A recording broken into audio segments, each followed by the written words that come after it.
This is Pop Culture Yearbook. On this show, we pick pieces of pop culture that were important to us in a given year. We then discuss our memories and dig into those movies, albums, shows, and more. I'm Brad. No Pete. And I'm Gif. Ah, you did it again. We didn't even discuss it this time. You just picked it right up. We just fall right into it. That's right. Not only is Pete gone again, but we're doing like a late night recording here. This is like PCY After Dark. It is. Might get a little naughty.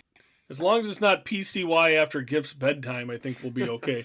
Well, it's got to be getting close because this is not our usual time because I had to work and it was the only night we could do this week. So, this week's if we sound a little off, bear with us. But, when it's you and me, it's always really tight. So, we'll for sure. We don't have that Pete guy dragging us down. And, it's way We won't listen tighter. to this anyway, so we can say whatever we want. Kidding, Pete. Pete, I love you.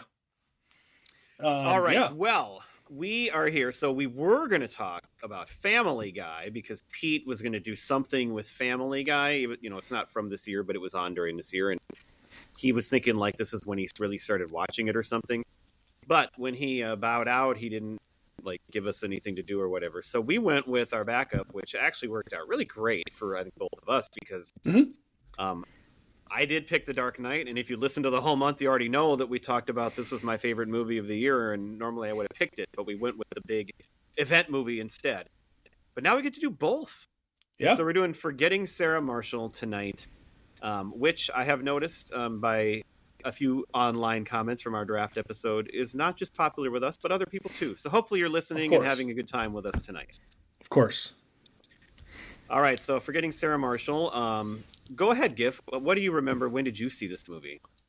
I know I didn't see it in the theater. I've talked about this all month. I was not going to movies, all that. You would have, if not for the weather.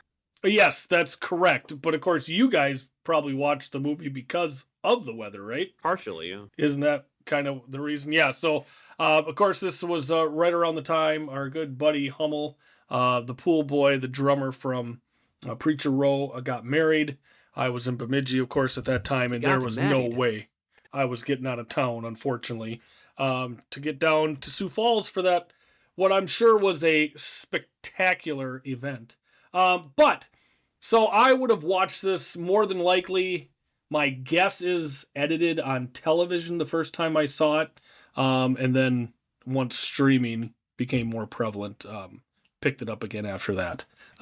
So I was not able to see Peter's Peter the first time I watched this.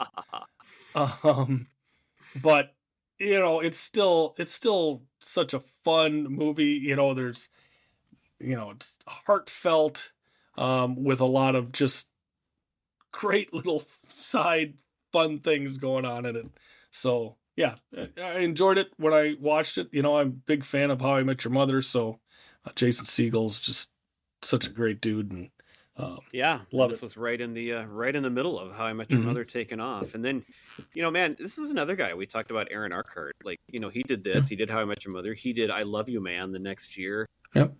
He did tons of things, and we haven't seen him lately, have we? What's he? Well, he's in Shrinking. I take that back. I love the show Shrinking, and I should not have forgotten about that because love it. He is phenomenal in Shrinking. Jason Segel seems to be the kind of guy that makes his own stuff. Yeah, you know what I mean? He has his passion projects, and he just gets into them. And for this one, he's a writer. Musical. Exactly, and he just goes for what he finds in his heart, and I respect that about him. I do enjoy a lot of the stuff that he's in, but I think that's maybe why he just kind of finds his own path.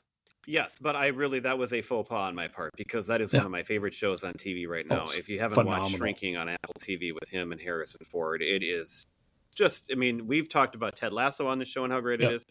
I put that show in the exact same tier. They are both that good. So, this not quite as zany, I would say, but still so many, funny offshoots of things. The characters are just so fun, and the interactions and the writing is tip top. Yes. And I, of course, loved him from back in Freaks and Geeks, which we did an episode on. And then He also had a role on the kind of the spin-off type show Undeclared, which also only lasted one season. So I've known him that whole time. And then, of course, I was with How I Met Your Mother from the first night that it premiered. So big fan, and he did some of my favorite comedies of the 2000s as well. Because this and I Love You Man are probably like top 5, both of them. So I saw it in Sioux Falls, South Dakota. So as you said, our friend Hummel was getting married that weekend, and so we were all down there, and you didn't make it because there was a blizzard. We were actually going to play golf that day. It didn't quite work out that way because the weather didn't work. But so after the groom's dinner that night, so I mean, you could have done anything at night anyway, but we decided to go to a movie. And so a whole bunch of friends of us that were either in the wedding or, part of the crew went and saw this movie, and we laughed nonstop. It was a very fun, very memorable night because, of course, it was a fun weekend, and I got to watch it with a bunch of people that I like.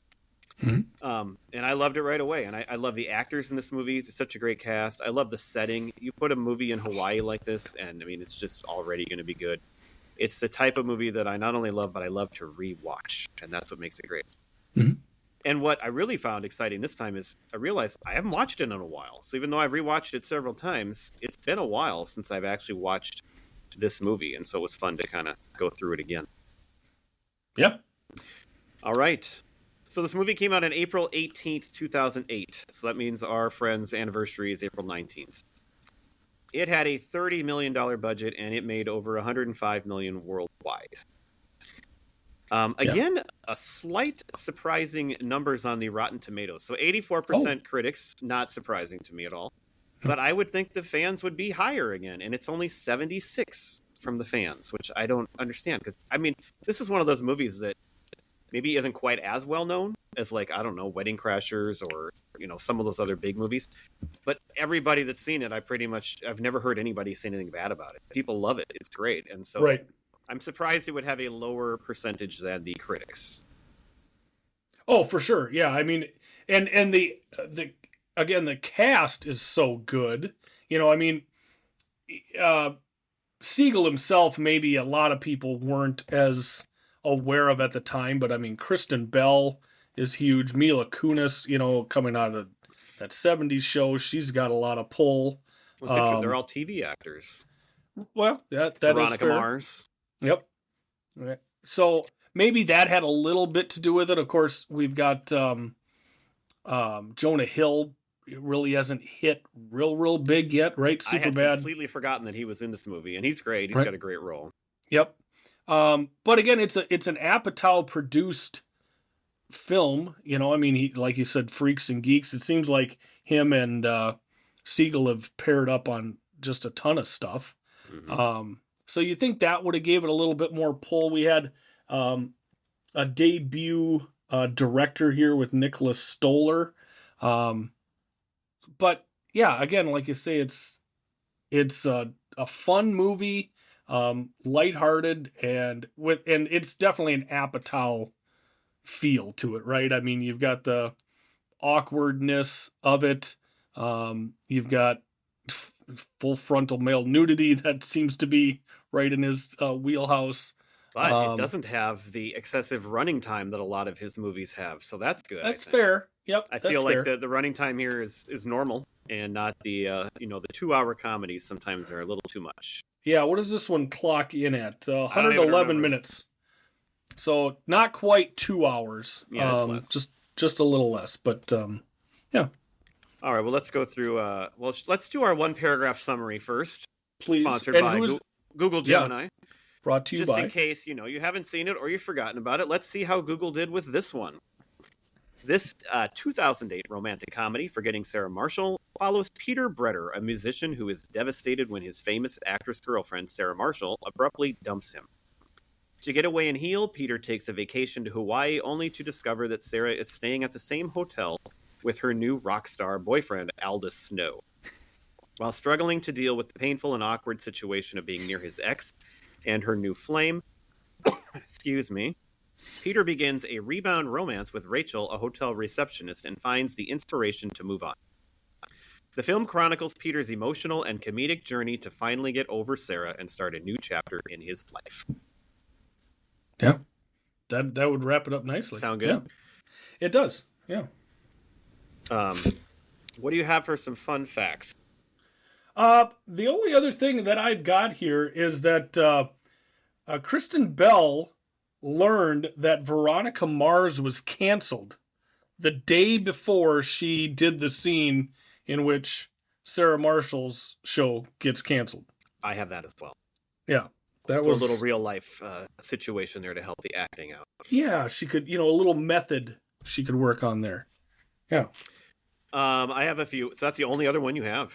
Well, I mean, I've got some stuff I'll mix in as we go through. I guess I could throw a couple in here as well. I've got the so maybe we'll get to this at the beginning, but the naked breakup scene at the beginning is based on a real situation that Siegel went through. In fact, he says it maybe was even more awkward and worse in real life than what we see on screen, which is pretty bad. I would think so, because there's real emotions there instead of related to that, his mother approved that scene, even though maybe at first she wasn't too sure about it. But she said it was essential to the plot and needed to be there.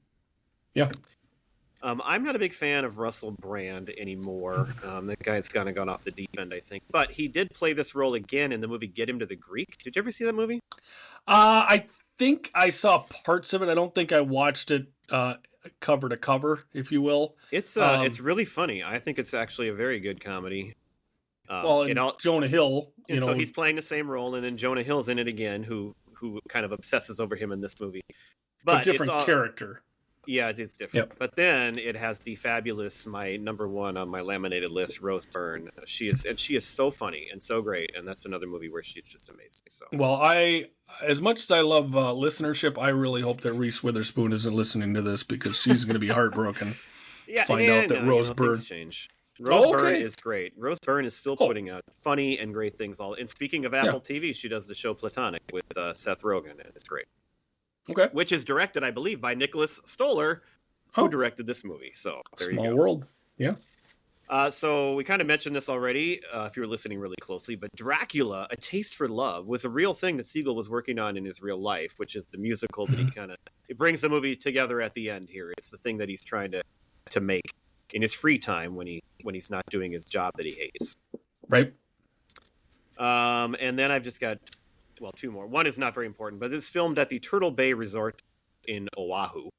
Mm-hmm. But finally, speaking of shrinking, when they started recording that show, Harrison Ford hadn't really met Siegel very much, and so he had watched the movie to kind of learn a little bit about him. Mm-hmm. And when he first met him, he just said, "Nice penis." Yeah. As you should. I mean, why not? I mean, it's a nice icebreaker. I mean, why it's looks about the right, size and everything. And it's not too embarrassing to have that on screen, I don't think, or anything. So hey, if you got it, flaunt it. I think it's always a risk, if you're going to put out like a flaccid member like that, it could look quite bad. And he went and did it anyway. The guy has no fear. Yeah. In light of Pete not being here, I will put this out there. For the record, Brad just rated a guy's schlong. I knew Pete would want to say something about that very much. So Pete is here in spirit. Really, my point is that, if it's like I said, flaccid, that's risky. I wouldn't want to be doing that kind of thing. What I love is on IMDb, there's a parental guide. And you can go through and see what reviewers have said about... What does it say?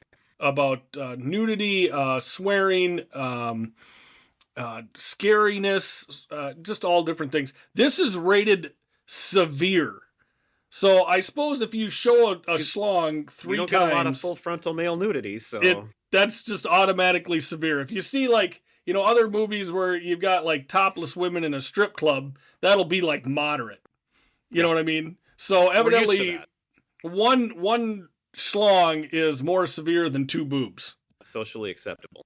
Yeah, so that's great. And if you're Jason Siegel, you'd like to think of people seeing your penis as a severe experience. Yeah. Rather than something they just kind of gloss over. It's on for a pretty decent amount of time in that scene, but they're all quick looks. Like you get a shot of it, and then if you were somebody who wanted to really check it out, it's gone right away. But then it comes back and you get another chance, and then it goes away, and then it comes back, and it's like, how many times are they going to flash that thing? It's crazy. Right, yeah, and I mean, if you're of the proclivities there where, Basic Instinct, maybe there's a pause going on. That's true. Yes. You know, so you to be a pausable scene if you were interested in such things. If that's what you're looking for. So, yeah. All right, well, let's run through this cast because it's pretty deep. There's a lot of really small characters that are pretty funny and people that stand out to me anyway. Mm-hmm. So we've already talked about Jason Segel and lots of the things that he's done, TV shows and movies. The guy has done, really, he's kind of this underrated guy for me because if I really looked at the TV shows he's been in, the movies he's done, they're some of my all-time favorites. Like I wouldn't throw out and think right away that he's like my favorite actor, my favorite comedian. But when you throw Freaks and Geeks, Undeclared, How I Met Your Mother, I Love You Man, and this movie, and now Shrinking. Those are like Mount Rushmore type movies and shows for me. Mm-hmm. So this guy, that's pretty amazing. Yeah, he has a very nice repertoire or filmography. I probably left something out too, but he's popped up in a lot of other things too. Yeah. Anything else that he's in that stands out to you that I didn't even name, or? Well, I mean, he was a driving force behind the Muppet movie, that's which of course one. Yep. We hear him playing the intro for the Muppet movie in this movie, and then 3 years later, he's got the Muppet movie coming out that he stars in. Good one. Yeah. All right. Well, we have Kristen Bell here, who was on the show Veronica Mars, and of course went on to lots of fame and fortune after that. But especially with Frozen, not even being on the screen, but the voice of Anna was a big deal for her. She's great. You think she's very attractive. I think she's very attractive too. She's on the Good Place, right? The Good Place was I watched that beginning to end. I really enjoyed that movie as well, or show, and I mean, you got Ted Danson in it too. I mean, so that doesn't hurt. But yeah, she was excellent in that too. And like you say, very good looking. There's some indelible movie moments for me. Here we go. I mean, we got Phoebe Cates in Fast Times. For me, there's Jessica Simpson in the pink bikini in Dukes of Hazzard, and then her walking into that lobby. Is burned into this man's memory. It is a very nice bikini she's wearing. It's very well done. Yes, she's wearing it like she's doing it a favor. But if you find her attractive, then we also have Mila Kunis, who is another just beautiful person in this movie, and a much better character because she's a nicer person, and you root for her a little more. She's great. I never really watched that 70s show, but I was very well aware of who she was. Yep. Of course, I've seen Black Swan that she was in, and I don't know what else she's done, but she's just kind of in lots of stuff out there, and I've always liked her as a character, as a actor. Yeah, she's done well, and again, it doesn't hurt that this, like Brad said, it's a beautifully shot movie in a wonderful location, which lends itself to these wonderful actors being in. Yeah, which they look even better when you're in Hawaii. It's just like between the clothes and the scenery, it's just like you take a beautiful person and they become even like more amazing. Yes, for sure. All right, we have Russell Brand, who this is kind of when he's starting to take off with his interesting brand of humor. And I like him a lot in this movie. I liked him in Get Him to the Greek. I don't remember too many other things that he did, but he's kind of gone off the deep end, I think. I haven't seen him much lately, but he does have a special place just for playing this Aldous Snow character. It's very good. Well, yeah, he does such a great job of Siegel's character says when they're talking while they're surfing, is like, why do you have to be so cool? Like, you don't want to like him. That's right. He hates him, but he can. Such a jerk. And obviously to Peter, big time, because, he's banging his ex-girlfriend and a year before they even broke up. But he's open about it. Like, he just doesn't even care what he says. He can't even imagine anybody would care. Like, this is just what we do. This is what we do. And so he plays it so well. He's so perfectly cast for this. He's just such a greasy, bubble-headed guy that people just fawn over because he's a rock star. He plays it just wonderfully, and his songs that we have in this are a good testament to that. And speaking of fawning over, then we should bring up Jonah Hill next, who basically spends the whole movie just trying to impress and connect with Aldous Snow to pretty much no success. Yes. Yep. We have Paul Rudd, so it's kind of a precursor to I Love You Man, because we have Jason Segel and Paul Rudd here, and Paul Rudd's character is just talking about bubbleheaded. He's one of the stupidest people I've ever seen on screen in this movie, but in the best ways. He's so funny. Paul Rudd is just, he can do no wrong, and he's so great. I love, as you say, bubbleheaded. I love how he never remembers Peter. Like, every time he meets somebody is the first time he's met that person. You know, he's just such a vapid idiot. And he plays it just perfectly. Like, you know, so yeah. Great character for Paul Rudd. Another person who I forgot was in this movie, because it's been a while, is one of my favorite actors from SNL, especially, is Bill Hader. And he is his best friend of Peter, who still doesn't spend much of the movie with him, but there's a lot of phone calls and Zoom or Skype calls back to the mainland with him. And he's great, of course. He's always great. Yeah, and of course he's enamored with his backgrounds for the Zoom calls. Yes, it's like a new toy, which, you know, at the time, think of it, probably not. I don't think Zoom even existed. I'm sure it's Skype or something even before that, some other early incarnation.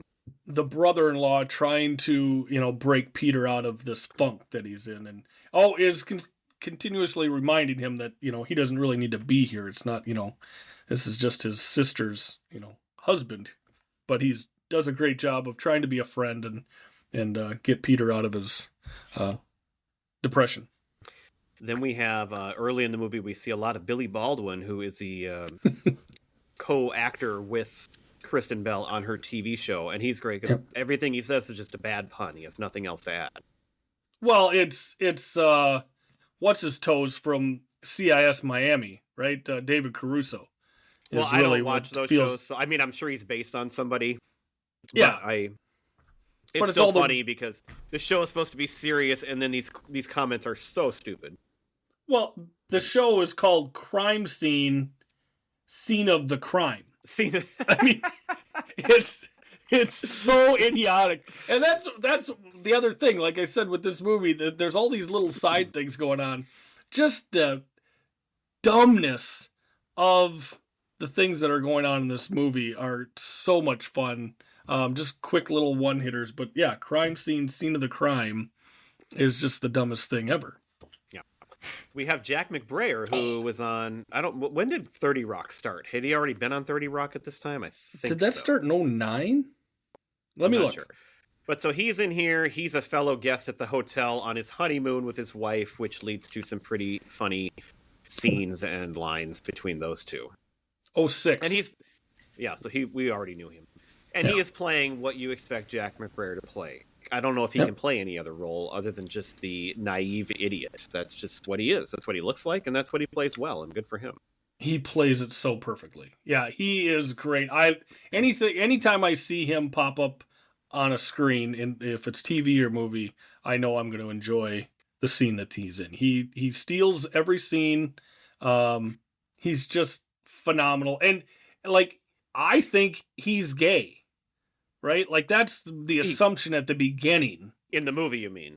Yes. Yeah. In the movie. To me, that's the assumption. But he's not. He's just very inexperienced in the ways of love, and he just needs to figure it out. And that's another thing. Nice little side thing. We see that progression as it goes through. And the scene in which him and Aldous are together out on the beach by the large chess pieces is, I mean, that's a yin and a yang. That's oil and water, and they get along great. And again, that's why Aldous is just the best, because he connects with everybody. Yeah, he can. So now we got some people that I'll be curious if you recognize or not. We have June Diane Raphael, who is one of the girls that Peter has sex with when he first gets dumped, and he's trying to move on back at home. And she's been in a lot of things, and she's actually, unless something has changed, she was married to Paul Scheer, who you know. He's in the league and funny guy. Yep. How Did This Get Made podcast, which I think she's been on that lots of times too. She's very funny, and she doesn't have a big role, but she jumps out to me there because I know her well. She was the first rebound. Right. Yep. And then another one was Carla Gallo, who, speaking of undeclared and platonic, she was on both of. She's gone platonic right now, and she was on Undeclared way back in the day. with Jason Segel and the Judd Apatow show there. Yep. And I always recognize her too. And then she's another one you've seen her like in these little bit parts. Like she's in Superbad too. Superbad. She's the period blood, right? She is the period blood. That is correct. That's how you know her. That's something to be known as right there. An unmistakable look is Kirk Fox. He's the guy. He's Joe from Sanitation on Parks and Rec.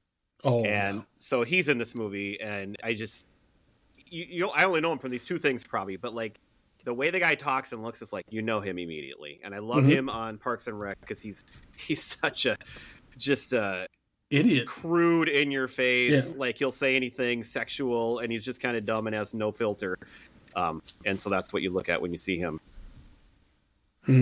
We've got Long Doug Dong himself, Getty Watanabe, as a hotel manager here. Say anything? Well, I didn't even see him. Like I totally I saw it there, and then I should have backed it up because I'm like, wait a minute, did I miss him? So it's not like a big deal. It's the first scene between Peter and Rachel, and she's setting him up with the suite for free, and he's just there next to her for. You see him on screen for 5-10 seconds. You'd think he'd have a line. I mean, because people know him. He's in tons of stuff. For sure, right? Like, why wouldn't you throw him a line or two? Because he, of course, we love him. But there he is.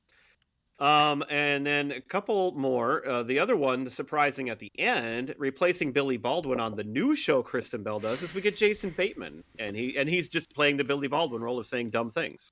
Yes, Animal Instincts, where she's now animal psychic and her eyes glow blue.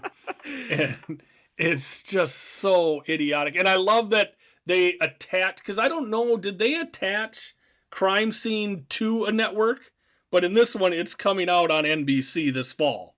You know what I mean? I can't remember if there's one. But to me, it sounds like a much dumber show than the canceled Crime Scene, Scene of the Crime. Right. But I love that it's attached to a network in the movie. Like, this is the crap that is on network television that they're just going to, throw whatever they can at the wall and see if it sticks. And, when you look like Kristen Bell, you can probably get away with a season or two just, having her on the show. So, two more I want to mention here is that, so Kristen Wiig is in some extended versions as a yoga instructor, which I haven't seen before, but she did not appear in the movie as you watch it now. She's not in there, but she was in the movie. Okay, because I watched the unrated version. Oh, so you saw her. So I saw her, and she is wonderful. When we get to our scenes, that's one of my scenes that I love. Dang it, I didn't see it. Yeah, it's a great scene. It's sad that it was cut out of the theatrical version because we'll get into it when we get to our scenes. And then the last one I'll bring up, unless you have other ones, is Cynthia Nixon, who there's a joke about her. Yeah. And then some people apparently claim that they see her in the background walking by, which I didn't look that closely. It would be funny if she was there because it's kind of a random. I mean, they're talking about Sex and the City, and so it's timely at the time. Yep. But it's kind of a random reference to make Miranda. But if she was sitting in the background there, that actually is pretty funny. But I didn't see it, and it sounds like people argue about whether she's really there or not. It's almost like a ghost in 3 Men and a Baby or something. I saw that after I'd watched this, and I didn't go. I know the scene. He's sitting there drinking by himself at the bar, pulling all the fruit out of his drinks, and there's just this mound of fruit in front of him. And I think it's early on in that little montage of him drinking. And I guess, he's sitting at the bar and there's a restaurant behind him. So I suppose she could be in there somewhere, but I did not care to go back and look. Did you have any other actors that stood out that you found in this movie that I did not name? The only other one that I was going to mention was Steve Landensberg, who was the pediatrician that Peter goes to see, and he's from Barney Miller. The old guy, right? Yep. The pediatrician. Yeah, he looked like somebody I'd recognize, but I couldn't really find anything. Yep. That I think that's the only other one that I would bring up because, like, Peter's sister is married to Brian. I guess I don't know her or McBrayer's wife. Yes, not we could familiar. mention their names if we had, I guess. But I do think so. The sister or the wife of Bill Hader, she doesn't have a big role, but I think she is actually hugely funny in what she does. The way she like peeks in on the screen and everything, she's great. Like I think she's hilarious. But I didn't write her name down because I didn't know her from anything else. Right, and then Maria Thayer plays Woma, who is McBrayer's wife, and she is very frisky. She has come to Hawaii on her honeymoon for one thing and one thing only. And she's going to get married to Jack McBrayer, so she's not getting a lot of that. So it makes her even more pent up. Correct. Yep. But they figure it out. They do, thanks to, in large part, Aldous. Yeah. Okay, well, you can kind of run through this with our favorite scenes. Yeah. The beginning of the movie, we do meet, all the characters. I kind of just skip ahead to Hawaii, but I do like that we meet the band, too, in the video. Infant Sorrow is the name of Aldous Snow's band, so it's pretty important to know how big and famous they are. They're big. Well, yeah, and I love the song. It's about, the planet's dying. We need to do something. Do something. Again, getting back to the vapidness of him and his band and the idiocy that there is. We have to do something. And I love the cameo here with Billy Bush, who says something about like, I really hope that we listen this time before it's too late or something like that. Like, what are you listening to? He's not giving you anything to do. He's just, I think he humped a nun in there somewhere in the video, and I don't know. It was just ridiculous. Well, you can't, we talked about it already, but the breakup scene with him being naked is just That's amazing. True. We shouldn't skip ahead to Hawaii yet, I guess, but we have already kind of talked about it. So she comes in and dumps him. He has no idea, and he's naked, and we get all those shots of his penis. And he doesn't handle it well. He's not happy about it. Well, and then we have his run of 4 women that, that if you're trying to get over somebody, best to get under somebody else. But he's not happy about it. It's not what he wants to do. He's kind of forced into it, and it doesn't help him at all. But he's a romantic. We have, who was, I got to find the actress again here, who plays the high girl. You mentioned her. June Diane Raphael? No, Carla Gallo. Oh, Carla Gallo. Plays the high girl. And she just keeps looking at him, saying hi, and staring right into his eyes. Not high like on drugs. Right. But, like, it's sexy and cute the first time you do it, but you keep doing it. She brings up that, I have a gag. Do you want to gag me? And I just love his line of, yeah, I kind of do. Like, just be quiet, So, yeah, we had her. We had the first girl he takes home. He's got a completely emotionless woman who just kind of going through the paces. Yes, oh, yes, and then we also have a very vigorous lover who speaks Spanish and really enjoys herself. But yeah, so it's a nice montage. Yeah, it's a nice montage. It's I found it funny. Once he does get to Hawaii, I like right away. So he's in the lobby of the hotel and he's been talking to Bill Hader, his friend, on the phone. Mm-hmm. But when he has to go up and talk, or he sees, when he sees Sarah? What are their names? Sarah right away. Yeah. And he puts the phone away, but you can still hear Bill Hader yelling at him from his pocket. Because he's following them. He's following them to their room. And yeah, you can just hear him screaming at him to get away.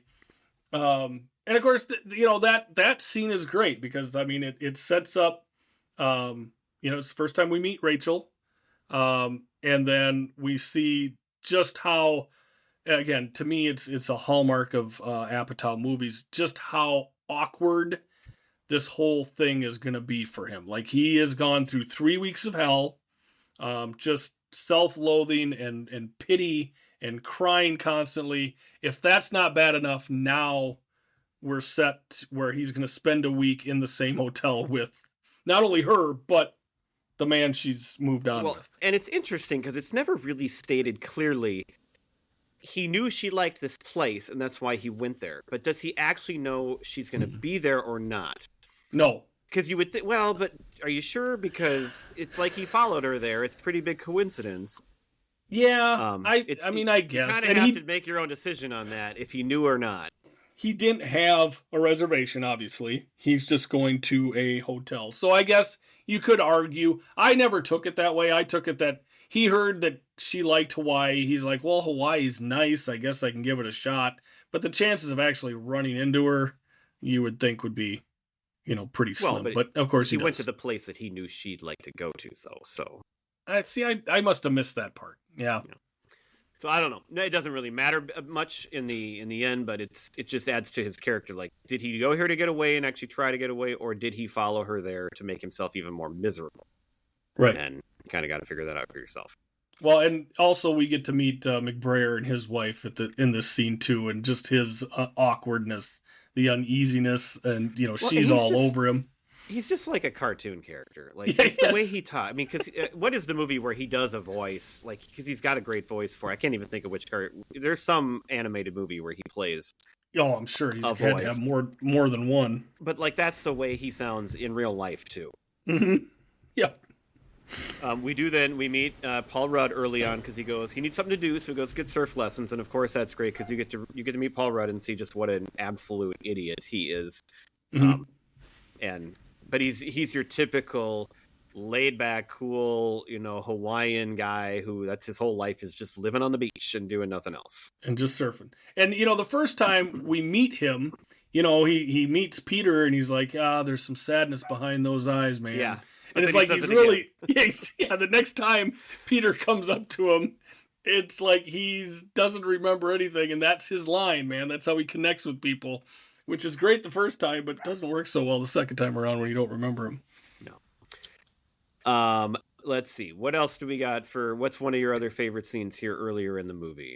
So I will get into the yoga scene. So okay. Let me tell me about it. Paint a picture for me. So this is Kristen Wiig is the yoga instructor, and Peter, he starts his day drinking every day, right? So he's cocktailing it up.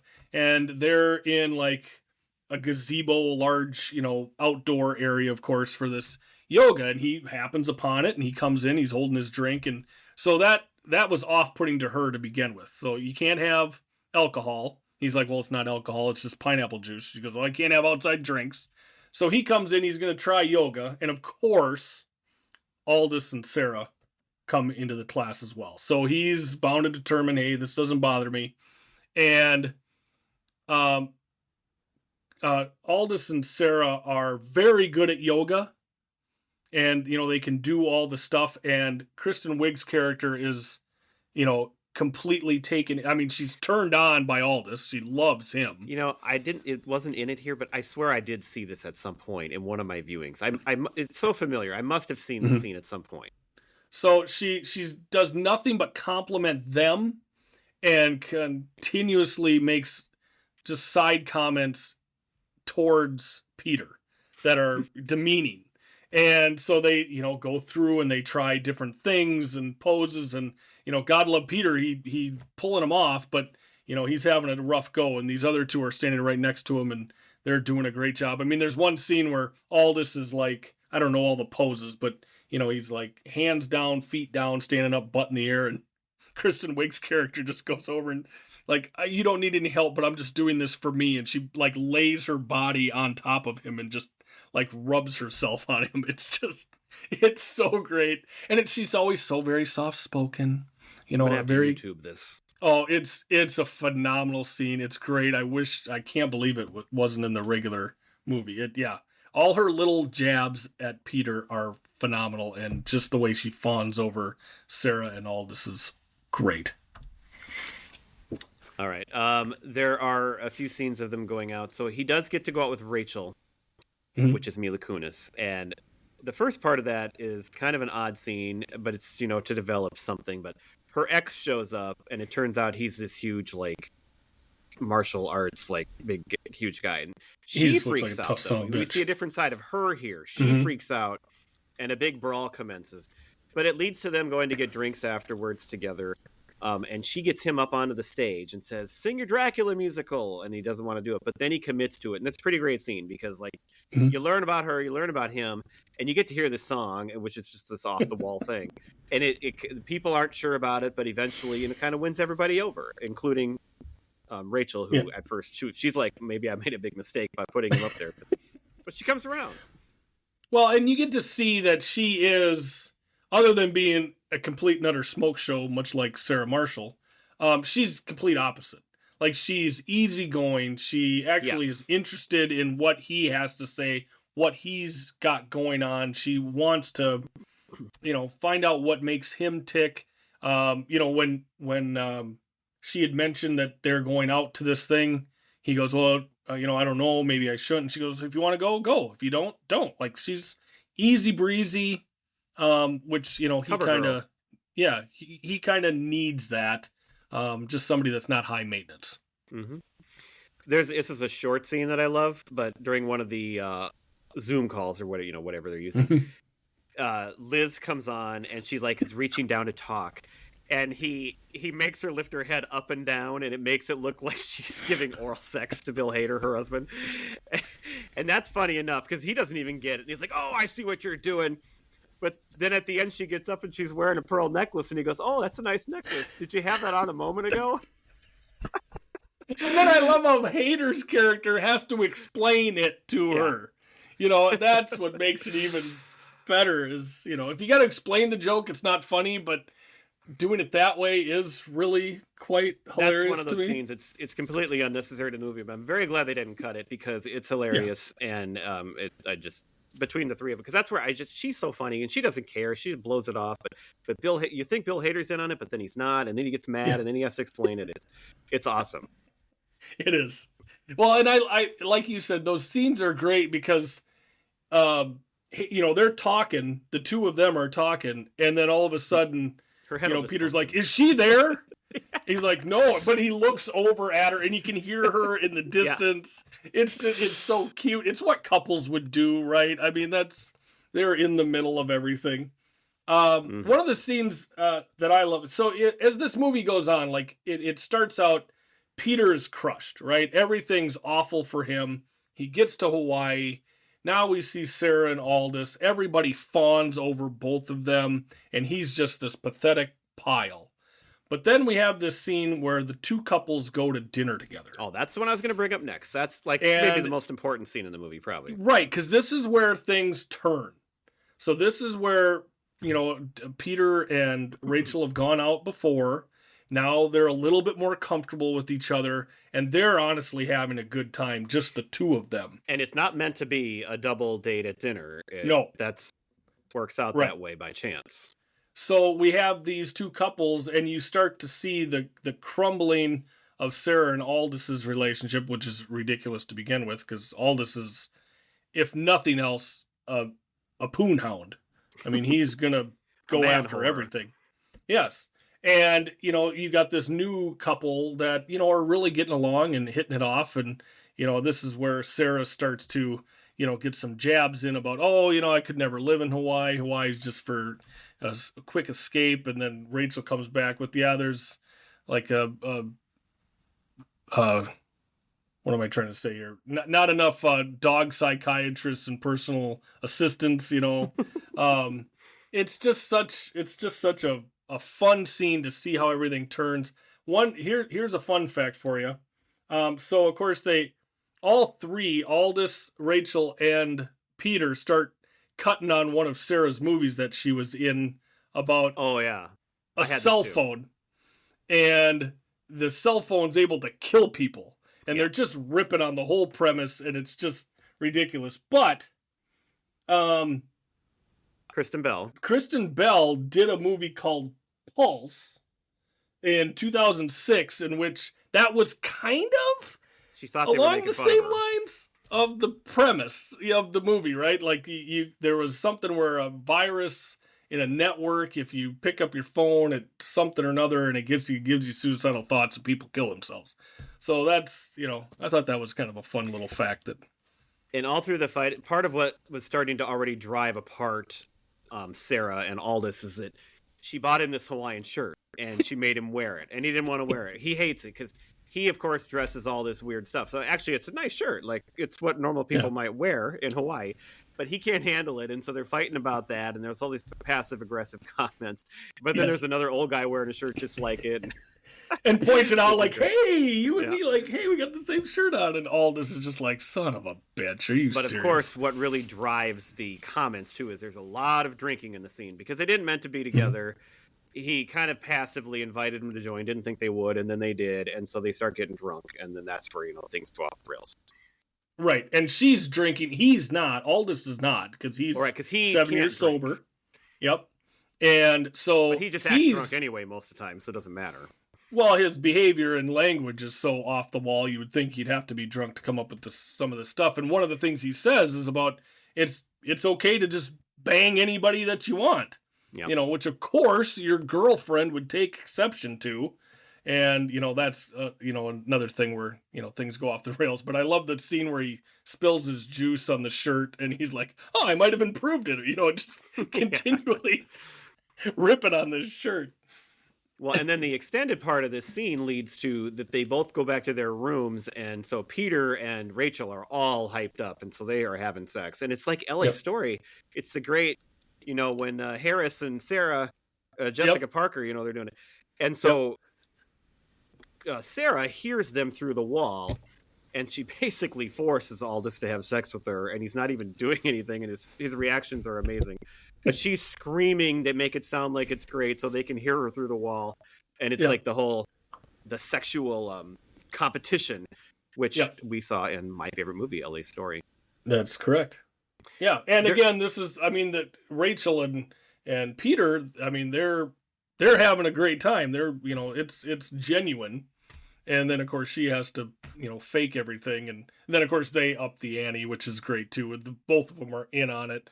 That was the one thing in this movie, like when he gets kicked out of his suite, that the only room available is right next to hers. Right next to Sarah's. So now they're, this huge resort, but they're kind of stuck right next to each other. So then, of course, they do another good line comes up in a scene after this. So Aldous leaves because they basically break up, and it's not going to work out, of course. But he talks to Peter first before he leaves, and they kind of their thing.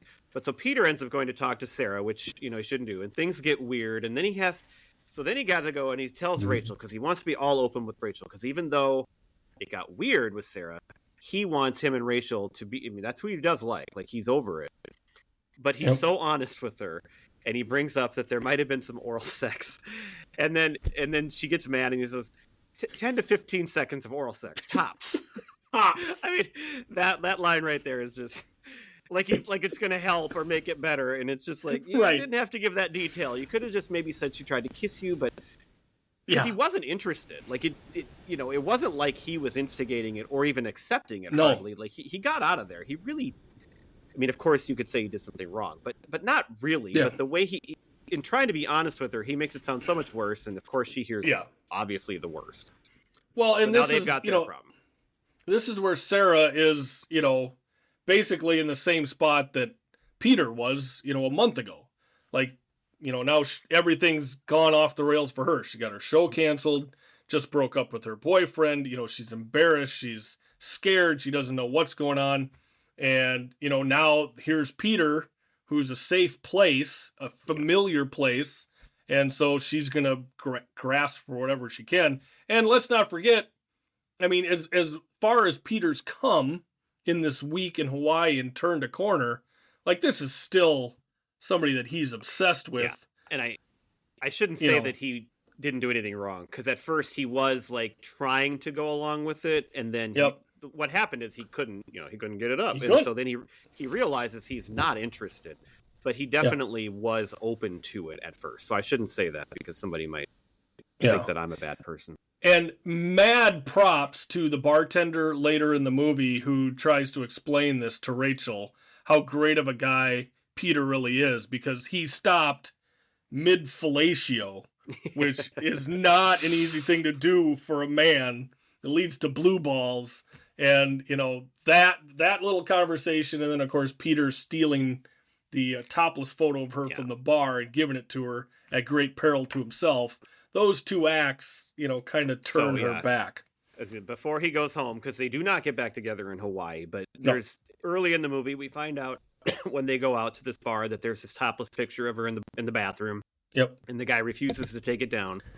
And Peter goes back, and he could get very severely injured, and he gets it down and he gives it back to her, doesn't say anything, just slaps it on the thing. Yep. She knows what he did. But then he goes home. And so we don't know what's going to happen. I mean, you kind of do, but you don't know what's going to happen because he's in Philadelphia. Is that where he lives? 5,000. I'm guessing he's in LA, isn't he? Why was I thinking? Well, maybe he is. Why was I thinking? Maybe I'm getting confused with something else. It would make sense because they're doing a TV show. He's got to be in LA. I don't know what I'm thinking of. The other thing too with that scene between him and Sarah, where things get a little steamy, he's a couple days away from being right back where he was with Sarah because he's made this great connection with Rachel, but he's got to go. He's leaving, like his vacation's up, so he's about to go back and now be heartbroken over not having Rachel anymore. So, he sees Sarah and it's like, well, shit, this is over. I guess we're going back home. And that, again, for him is safe and familiar too. So, again, I'm not justifying his actions, but I can understand, maybe where he's coming from there. Yeah. And let's not forget, it's Kristen Bell begging to have sex with you. So, I mean... there's one more big scene at the end, of course, we have to mention. So he goes home and he does get his his Dracula puppet musical put on. And you know what? It's awesome. Like, it's great. Yep. So you get to see that and hear some songs and it's fun. But then, of course, Rachel shows up and they reunite. And then, though, she walks in on him naked changing. And so it's this fantastic bookend of penises at the beginning and the end of the movie. But then you also get the Animal Instincts preview of the new show after the credits. So there's all kinds of good stuff all the way to the very end. Even after the credits, it just keeps going and gets better and better. Yeah. And I love the fact that, Siegel was a main writer on this show, and he wrote a movie in which he gets to be naked while hugging both Kristen Bell and Mila Kunis. So props to you, sir, good for him on putting that together. Yeah. All right. Well, I have a lot of lines written down that we haven't even mentioned yet. So we better get running through those right here. Yeah, go ahead.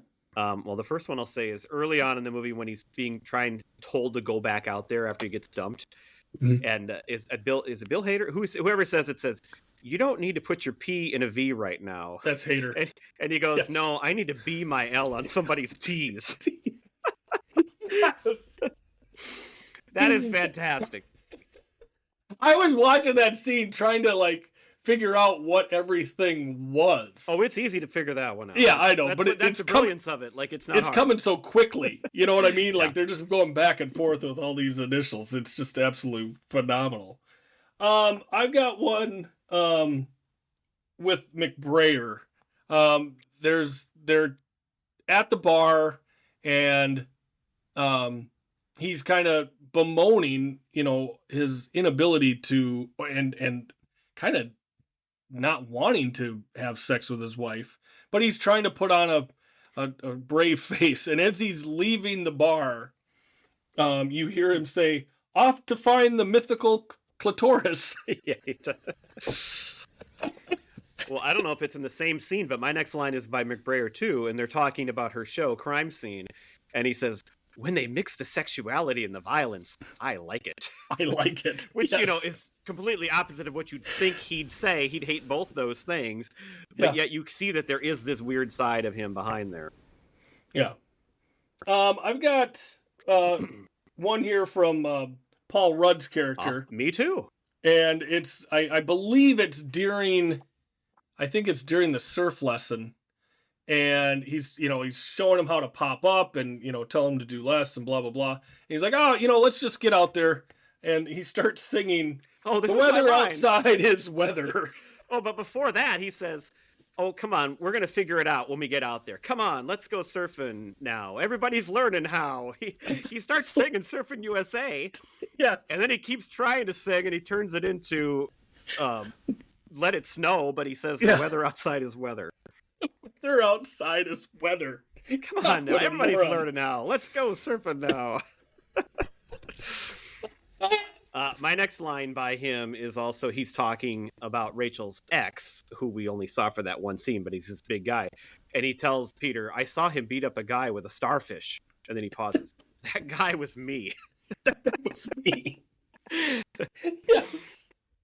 I've got, I just mentioned, I guess it's not a line, but the other song that, the song that Aldous sings at the luau, Inside of You, is just, it's so, first off, the lyrics are inappropriate for that setting, but then his gyrations up on stage. He always has the gyrations. Yes, and everybody in the crowd is just eating it up. He's just the greatest thing ever, and it's so inappropriate. And that Peter has to witness this is just awesome. So another great line by McBrayer, he's talking about the fact that he's having trouble with his wife and that she wants to do things that they shouldn't be doing. And he goes to the other guys, God wouldn't put a playground next to a sewer system. I have that exact line. Because that one you got to think about for a second, and it's one of the most brilliant lines in the movie. Yes. That was the next one I was going to bring up. So in that same scene, his wife swings by to pick him up and, want to head back to the room and, maybe go check out, either the sewage plant or the playground. The sewer system. The sewer system. And as they're walking away, Paul Rudd looks at her and goes, I like her hair. I wonder if the carpet matches her pubes. That's my next line I've got down too. I wonder if the carpet matches the pubes. He's so stupid. He's so great, though. That is great. That was my next line. So I'll skip to my next one then, which they walk in on Siegel, who's crying, or well, we don't know what he's doing, but he's got all these Kleenexes tissues everywhere. Yeah. And she just asks, are those sad tissues or happy tissues? Because they've got two different purposes. Right. Yeah, they certainly do. Oh my God. Yeah, that was I think that was the cook who came in on him. That's right. Who was found him. Like the big guy. Yeah. Yep. I don't know if I've got any other. I guess it would be more of a quick little montage, but when he saw Sarah in the beginning at the hotel and he's on the phone with Hader, and he just goes, I know Sarah pretty well, and I'm pretty sure I just ruined the rest of her day. And then they cut right away to her and Aldous the montage having of sexual positions. That's just so great. It's probably why they cut the yoga scene out, because you basically see all these crazy yoga positions in that scene of what the two of them can do. Oh my God! All right, well, I got four more here. Okay, go ahead. I can't pass any of these up. So when he's connecting with Aldous and he wants to hate him, and Aldous says that his like Dracula thing reminded him of a dark gothic Neil Diamond, and Peter just goes, that's exactly what I'm going for. Yes. Yep, that's when he turned on Aldous. He's like, God damn it, you are cool. Yeah. And then Aldous is telling him as he's leaving about how bad it was to be on vacation with Sarah. And he says, I wouldn't say it was like going on holiday with Hitler, but certainly Goebbels. Goebbels. Yes. And then as he's walking away, I'm going to go have sex with my driver. Two more. When that scene where she's trying to get Peter back, Sarah, and she says, get hard for me, Peter. And he goes, I know what I'm supposed to do.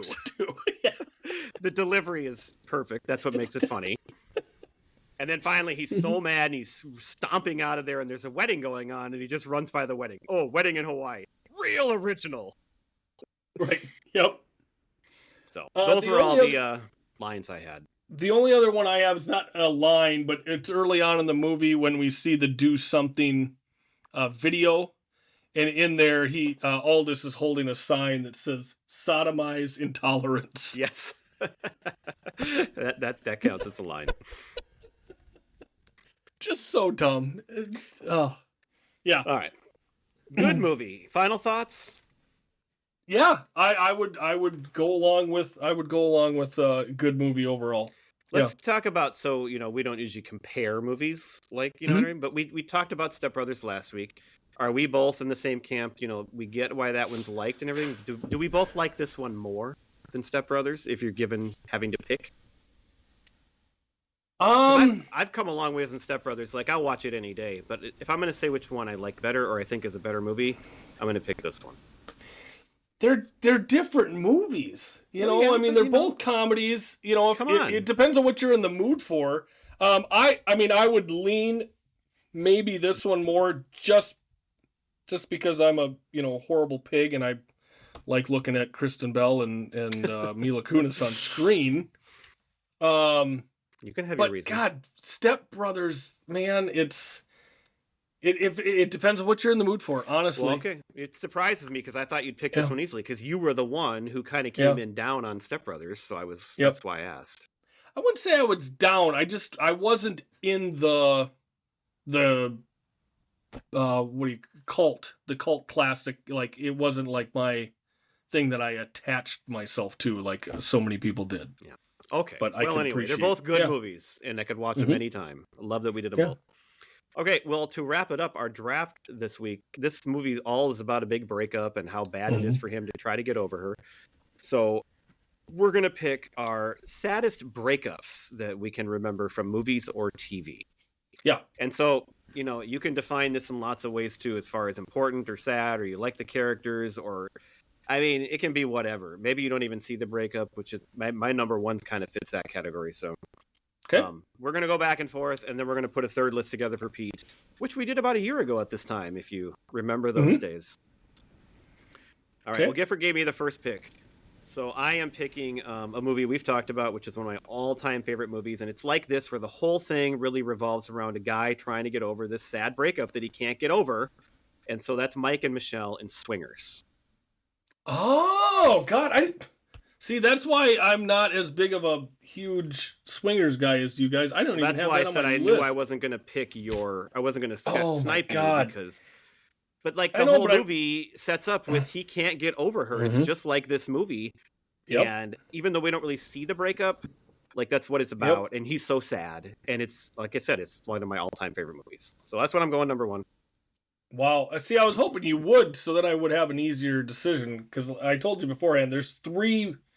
maybe 4 really big ones I want here. Well, it looked like you thought you knew what I was going to say, so I'm curious what you thought. I did, but I'm not going to take that one either. I'm going to go with tonight's movie.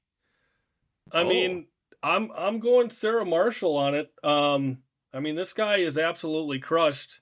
I mean, for crying out loud, there was a woman in his hotel room crying throughout the night. That's how sad this movie is. So forgetting Sarah Marshall. Well, then I am going to snipe you this time, I think. Okay. I'm going to go to a TV show, and this is a couple that we all rooted for a long time, and, it never really worked out, and that's Kevin and Winnie from The Wonder Years. It's the second one I wrote down. There we go. I knew you'd have that on there. Yep. Yeah, by the way, we have episodes on all of these topics so far in our deep catalog. Yep. Well, and I'm not going to break that streak here. I'm going with the guy who needed to get back that girl who was the perfect combination of sexy and cute. Oh. I'm going Crazy Stupid Love. Cal and Emily, they finally do get back together, or they're gonna get back together in the end, but that breakup, I mean, if you jump out of a moving vehicle, that's a pretty bad breakup. Okay, yeah, and I had that originally looking at it, and I didn't put it on my list because they get together at the end. Spoiler alert. But he is smashed. Well, yeah, like you're right, and if we're just doing the breakup itself, I mean, sure, that's great, and we love that movie. That's a great one. All right, my number 2 is one that probably won't be quite as popular with the voters, so I'm going to go. 3. No, I'm talking about the one that I have listed at number 2. Oh, okay. So I'm going to go with one that, everybody knows and everybody remembers, and it went back and forth. I'm going to pick Ross and Rachel. Yeah. On Friends. 18 pages! Yeah, I was going to say, which breakup is it? I think that's the one I brought up. Yes. Front and back! That's the one right there. Yeah, that's the one I thought of too. Yeah, that would be the breakup of the show. All right, well, I'm gonna get my top 3. of the ones I really, really, really wanted here. So Kevin and Winnie weren't in your top 3, but you wrote it down right away. I have them highlighted. But they had a few different breakups throughout the show, kind of like Ross and Rachel. I'm gonna go with a guy that we love. It's a great throwback movie, a lot of nostalgia in it.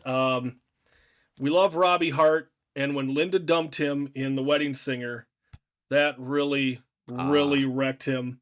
That would have been information that would have been good to know yesterday. Linda, you're a bitch.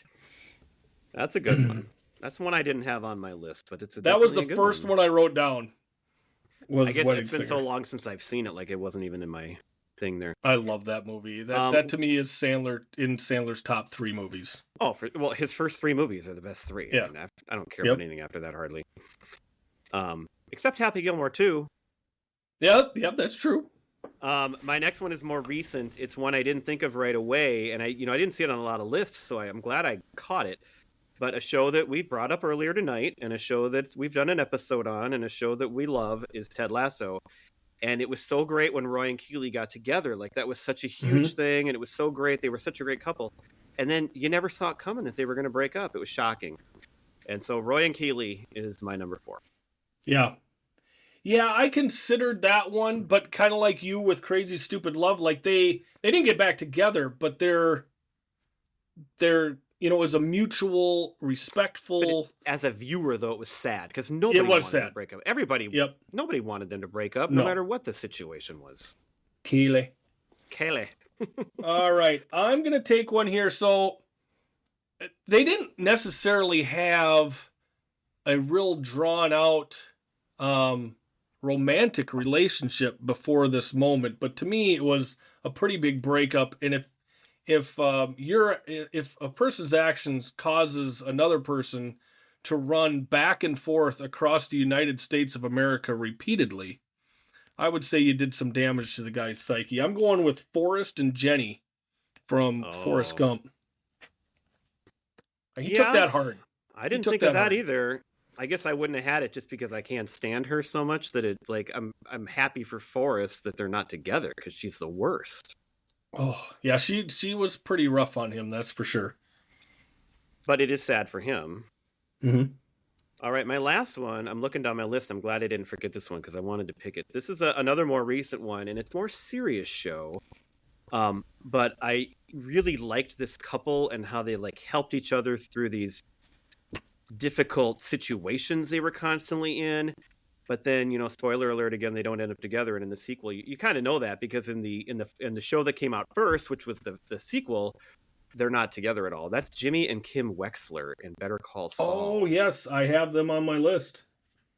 Yep. Yeah, it's good point. Yeah, you Breaking don't Bad, see... you know it's probably not going to last because she's not in it at all. But you still root for him. I still like that relationship. Mm-hmm.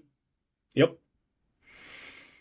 All right, so my last pick is going to be related to my first pick. So I took Forgetting Sarah Marshall, and now my last pick, I'm going to pick Marshall and Lily from How I Met Your Mother when they broke up and she moved away to go to art school.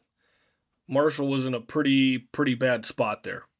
Yeah, that's another one. I do have it on my list, but way towards the bottom because they end up together and get married and everything. Of course. But Spoiler there's a whole season pretty much that revolves around that. It was very sad. So yes. Yep. Okay, now we're going to go back and forth and pick a third list for Pete. I got some really good ones left here, so this is going to be kind of fun to add these in here. Yep. So I got 2 ready to go. I'm going to start with a show that he's talked about a lot. In fact, I think he picked it when we did this show in 2020. Okay. And Schitt's Creek. And you just loved Alexis and Ted. They were such a great couple, and she had come so far and become such a better person. And then, it's really sad when they don't get together. And I think Pete would definitely approve of that pick. Mm-hmm. Yeah. And I love Ted. Ted's so great. He is. Too bad. All right. I'm going to go, the breakup actually ended up working out really well for her, but it did really crush her. Well, a lot of these ended up working out well for people. Yes. I'm going to go with Elle, who was broken up by Warner in Legally Blonde. Yep. And she puts her life together, and she heads off to Harvard, gets in, like it's hard, and she crushes it from there. So Pete is going to have Legally Blonde.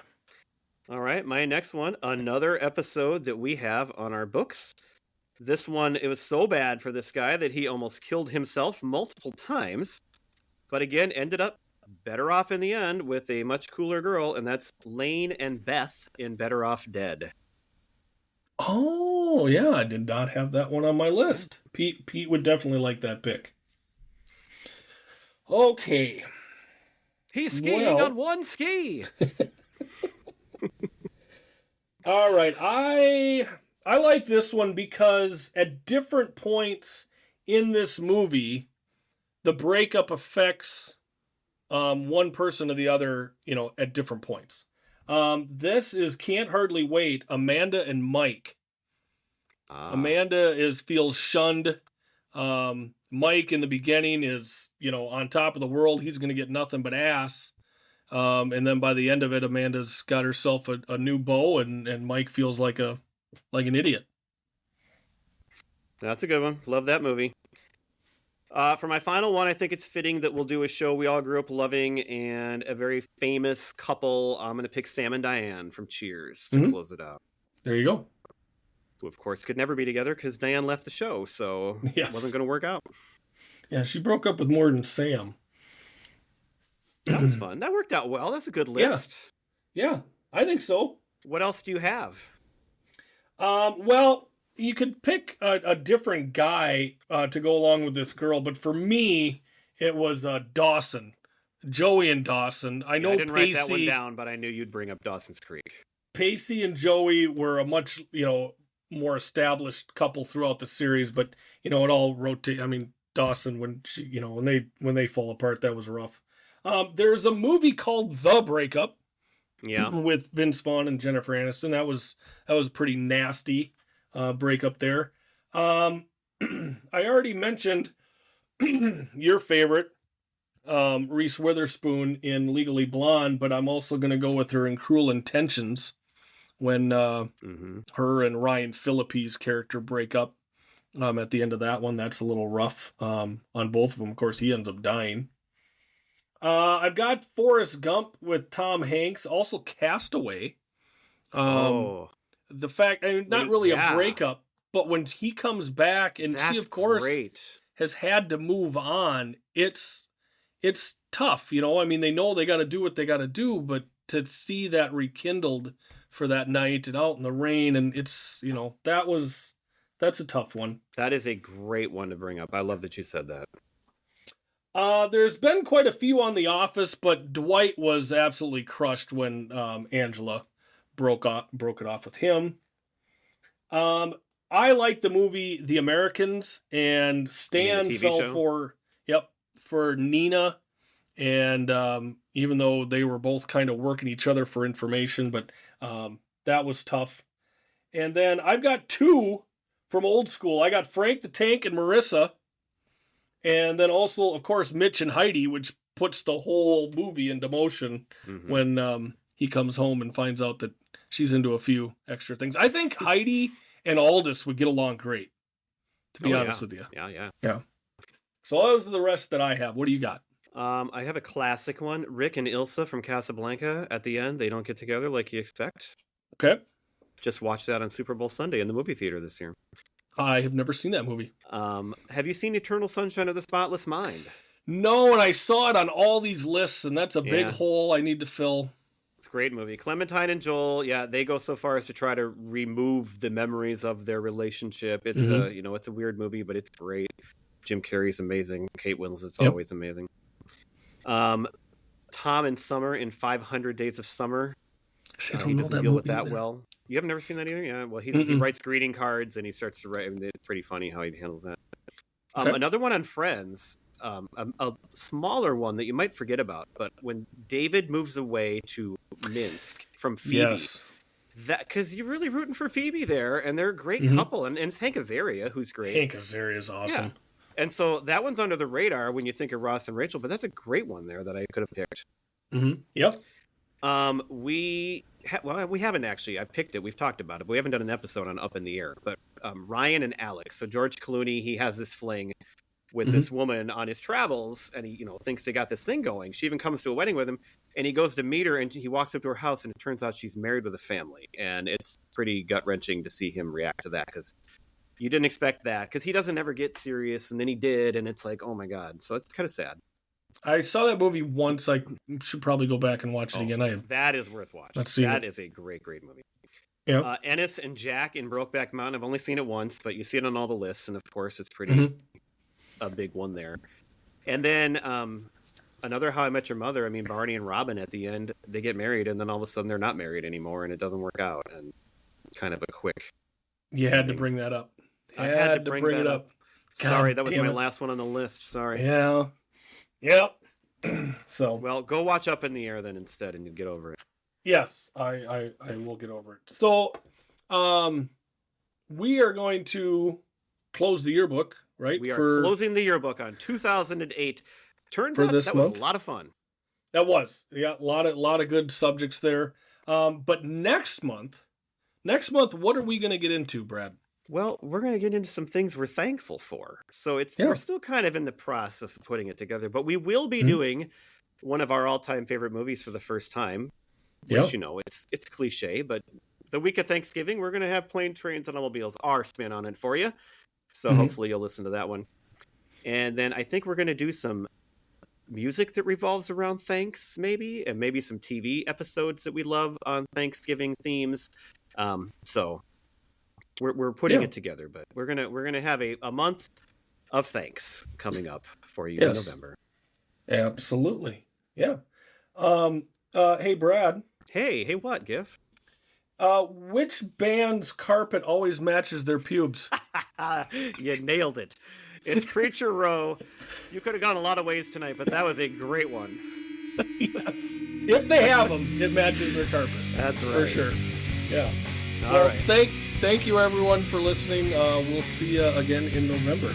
Yes. Bye. Yep.